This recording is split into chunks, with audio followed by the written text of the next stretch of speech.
narrated by Noah. Listen to more of the world's best journalism on the Noah app or at newsoveraudio.com. You are listening to Foreign Affairs, where, on August 17, 2022, John J. Mearsheimer, R. Wendell Harrison Distinguished Service Professor of Political Science at the University of Chicago, writes, "Playing with Fire in Ukraine: The Underappreciated Risks of Catastrophic Escalation." Western policymakers appear to have reached a consensus about the war in Ukraine. The conflict will settle into a prolonged stalemate, and eventually a weakened Russia will accept a peace agreement that favors the United States and its NATO allies, as well as Ukraine. Although officials recognize that both Washington and Moscow may escalate to gain an advantage or to prevent defeat, they assume that catastrophic escalation can be avoided. Few imagine that U.S. forces will become directly involved in the fighting, or that Russia will dare use nuclear weapons. Washington and its allies are being much too cavalier. Although disastrous escalation may be avoided, the warring parties' ability to manage that danger is far from certain. The risk of it is substantially greater than the conventional wisdom holds, and given that the consequences of escalation could include a major war in Europe and possibly even nuclear annihilation, there is good reason for extra concern. To understand the dynamics of escalation in Ukraine, start with each side's goals. Since the war began, both Moscow and Washington have raised their ambitions significantly, and both are now deeply committed to winning the war and achieving formidable political aims. As a result, each side has powerful incentives to find ways to prevail, and more important, to avoid losing. In practice, this means that the United States might join the fighting, either if it is desperate to win or to prevent Ukraine from losing, while Russia might use nuclear weapons if it is desperate to win or faces imminent defeat, which would be likely if U.S. forces were drawn into the fighting. Furthermore, given each side's determination to achieve its goals, there is little chance of a meaningful compromise. The maximalist thinking that now prevails in both Washington and Moscow gives each side even more reason to win on the battlefield, so that it can dictate the terms of the eventual peace. In effect, the absence of a possible diplomatic solution provides an added incentive for both sides to climb up the escalation ladder. What lies further up the rungs could be something truly catastrophic, a level of death and destruction exceeding that of World War II. The United States and its allies initially backed Ukraine to prevent a Russian victory and help negotiate a favorable end to the fighting.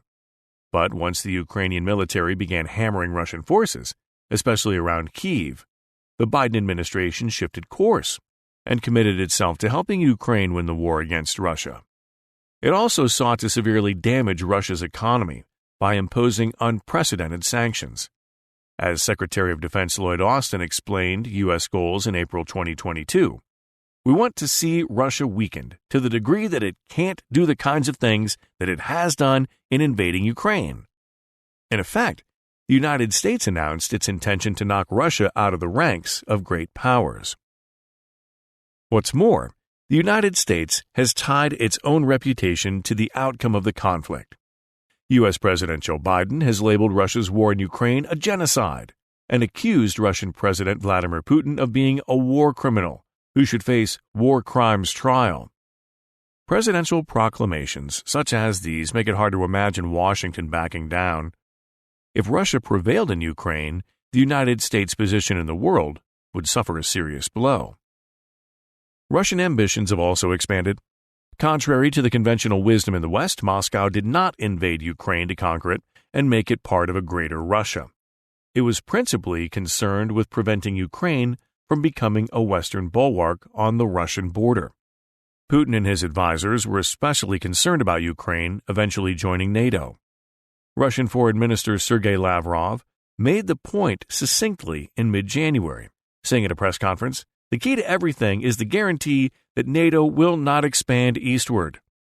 For Russian leaders, the prospect of Ukrainian membership in NATO is, as Putin himself put it before the invasion, a direct threat to Russian security, one that could be eliminated only by going to war and turning Ukraine into a neutral or failed state. Toward that end, it appears that Russia's territorial goals have expanded markedly since the war started. Until the eve of the invasion, Russia was committed to implementing the Minsk II agreement, which would have kept the Donbass as part of Ukraine.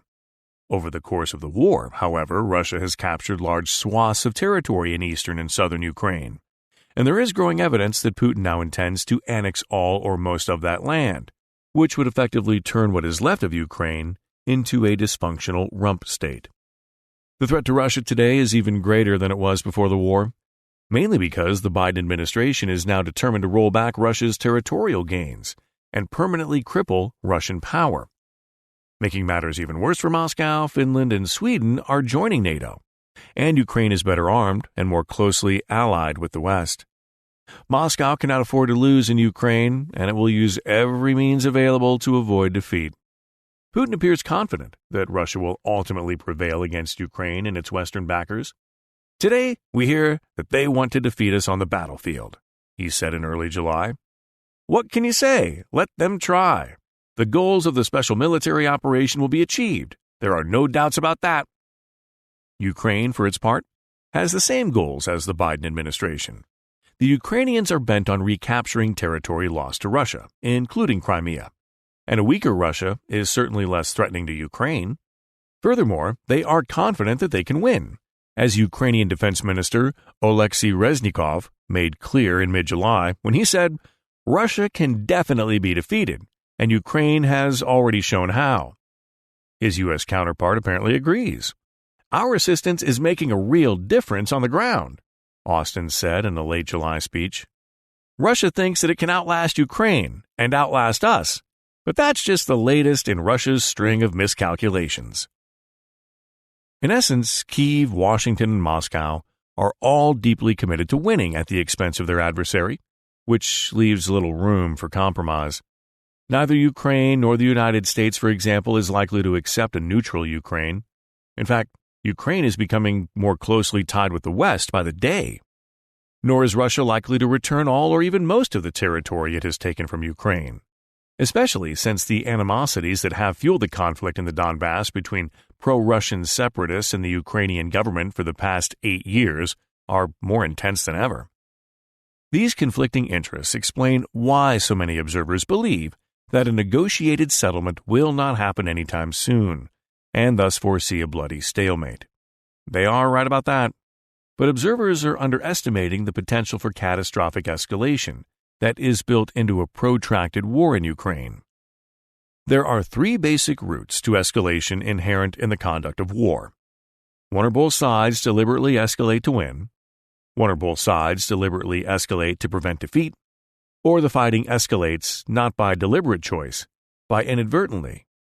Each pathway holds the potential to bring the United States into the fighting or lead Russia to use nuclear weapons, and possibly both. Once the Biden administration concluded that Russia could be beaten in Ukraine, it sent more, and more powerful, arms to Kyiv. The West began increasing Ukraine's offensive capability by sending weapons such as the HIMARS multiple launch rocket system, in addition to defensive ones, such as the Javelin anti-tank missile. Over time, both the lethality and quantity of the weaponry has increased. Consider that in March 2022, Washington vetoed a plan to transfer Poland's MiG-29 fighter jets to Ukraine, on the grounds that doing so might escalate the fight. But in July, it raised no objections when Slovakia announced that it was considering sending the same planes to Kyiv. The United States is also contemplating giving its own F-15s and F-16s to Ukraine. The United States and its allies are also training the Ukrainian military and providing it with vital intelligence that it is using to destroy key Russian targets. Moreover, as the New York Times has reported, the West has a stealthy network of commandos and spies on the ground inside Ukraine. Washington may not be directly engaged in the fighting, but it is deeply involved in the war, and it is now just a short step away from having its own soldiers pulling triggers and its own pilots pressing buttons. The U.S. military could get involved in the fighting in a variety of ways. Consider a situation where the war drags on for a year or more. and there is neither a diplomatic solution in sight nor a feasible path to a Ukrainian victory. At the same time, Washington is desperate to end the war, perhaps because it needs to focus on containing China, or because the economic costs of backing Ukraine are causing political problems at home and in Europe. In those circumstances, U.S. policymakers would have every reason to consider taking riskier steps, such as imposing a no-fly zone over Ukraine, or inserting small contingents of U.S. ground forces to help Ukraine defeat Russia.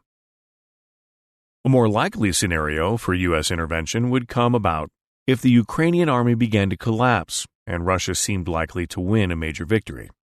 In that case, given the Biden administration's deep commitment to preventing that outcome, the United States could try to turn the tide by getting directly involved in the fighting. One can easily imagine U.S. officials believing that their country's credibility was at stake and convincing themselves that a limited use of force would save Ukraine without prompting Putin to use nuclear weapons.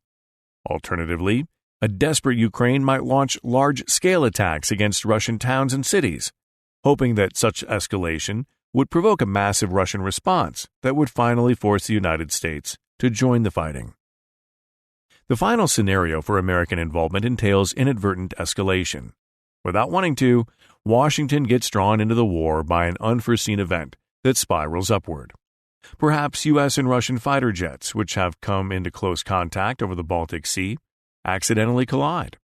Such an incident could easily escalate, given the high levels of fear on both sides, the lack of communication, and the mutual demonization. Or maybe Lithuania blocks the passage of sanctioned goods traveling through its territory as they make their way from Russia to Kaliningrad, the Russian enclave that is separated from the rest of the country. Lithuania did just that in mid-June 2022, but it backed off in mid-July, after Moscow made it clear it was contemplating harsh measures to end what it considered an illegal blockade. The Lithuanian Foreign Ministry, however, has resisted lifting the blockade completely. Since Lithuania is a NATO member, the United States would almost certainly come to its defense if Russia attacked the country.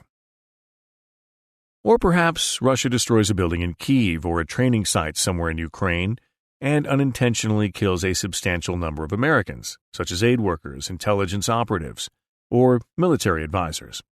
The Biden administration, facing a public uproar at home, decides it must retaliate and strikes Russian targets, which then leads to a tit-for-tat exchange between the two sides.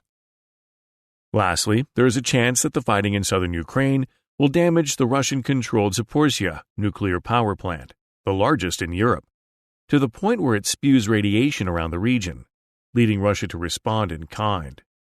Dmitry Medvedev, the former Russian president and prime minister, delivered an ominous response to that possibility, saying in August, "Don't forget that there are nuclear sites in the European Union too, and incidents are possible there as well." Should Russia strike a European nuclear reactor, the United States would almost certainly enter the fighting. Of course, Moscow too could instigate the escalation. One cannot discount the possibility that Russia, desperate to stop the flow of Western military aid into Ukraine, would strike the countries through which the bulk of it passes, Poland or Romania, both of which are NATO members. There is also a chance that Russia might launch a massive cyber attack against one or more European countries aiding Ukraine, causing great damage to its critical infrastructure. Such an attack could prompt the United States to launch a retaliatory cyber attack against Russia. If it succeeded, Moscow might respond militarily. If it failed, Washington might decide that the only way to punish Russia would be to hit it directly. Such scenarios sound far-fetched, but they are not impossible. And they are merely a few of the many pathways by which what is now a local war might morph into something much larger and more dangerous. Although Russia's military has done enormous damage to Ukraine, Moscow has so far been reluctant to escalate to win the war. Putin has not expanded the size of his force through large-scale conscription, nor has he targeted Ukraine's electrical grid, which would be relatively easy to do, and would inflict massive damage on that country. Indeed, many Russians have taken him to task for not waging the war more vigorously. Putin has acknowledged this criticism, but has let it be known that he would escalate if necessary. "We haven't even yet started anything in earnest," he said in July 2022, suggesting that Russia could and would do more if the military situation deteriorated. What about the ultimate form of escalation? There are three circumstances in which Putin might use nuclear weapons. The first would be if the United States and its NATO allies enter the fight.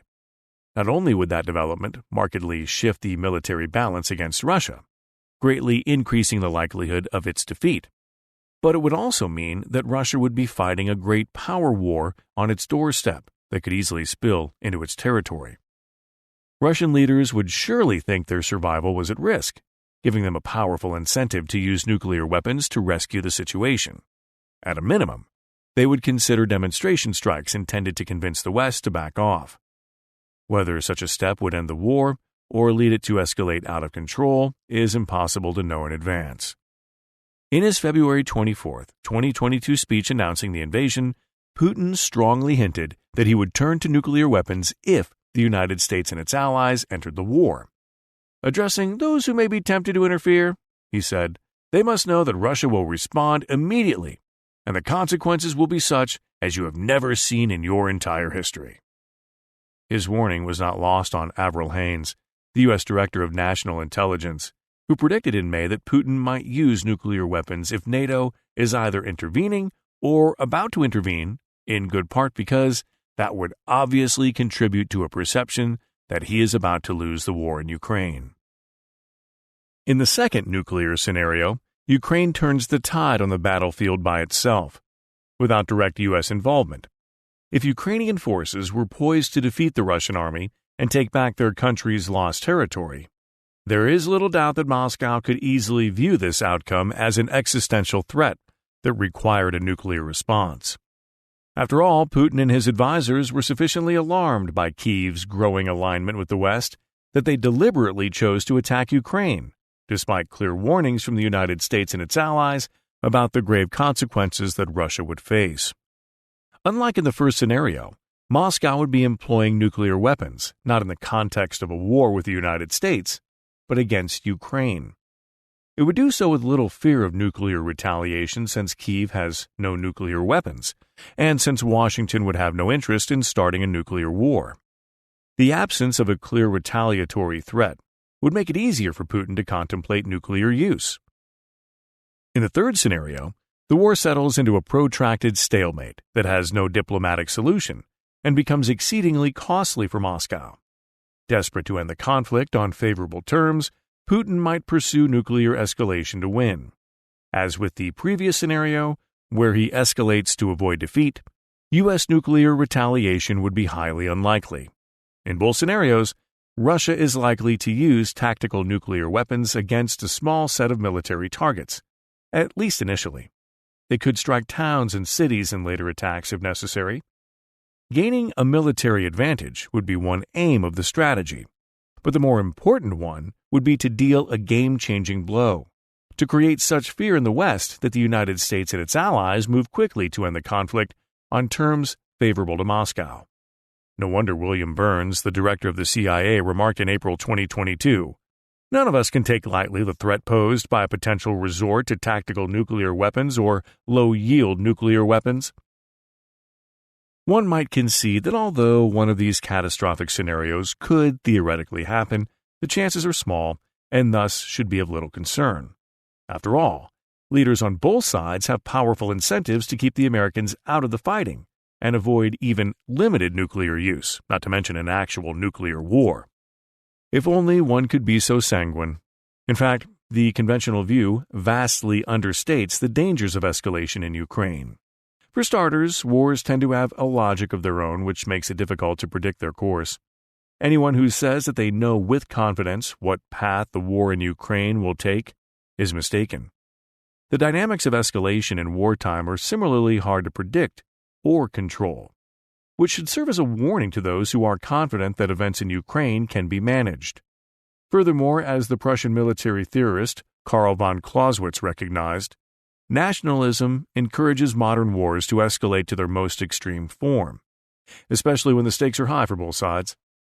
That is not to say that wars cannot be kept limited, but doing so is not easy.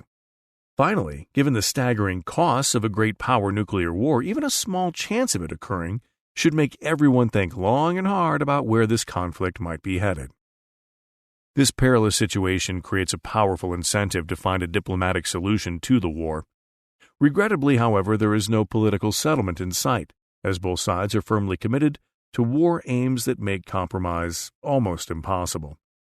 The Biden administration should have worked with Russia to settle the Ukraine crisis before war broke out in February 2022. It is too late now to strike a deal. Russia, Ukraine, and the West are stuck in a terrible situation with no obvious way out. One can only hope that leaders on both sides will manage the war in ways that avoid catastrophic escalation. For the tens of millions of people whose lives are at stake, however, that is cold comfort. You were listening to Foreign Affairs, where on August 17, 2022, John J. Mearsheimer, R. Wendell Harrison Distinguished Service Professor of Political Science at the University of Chicago, writes,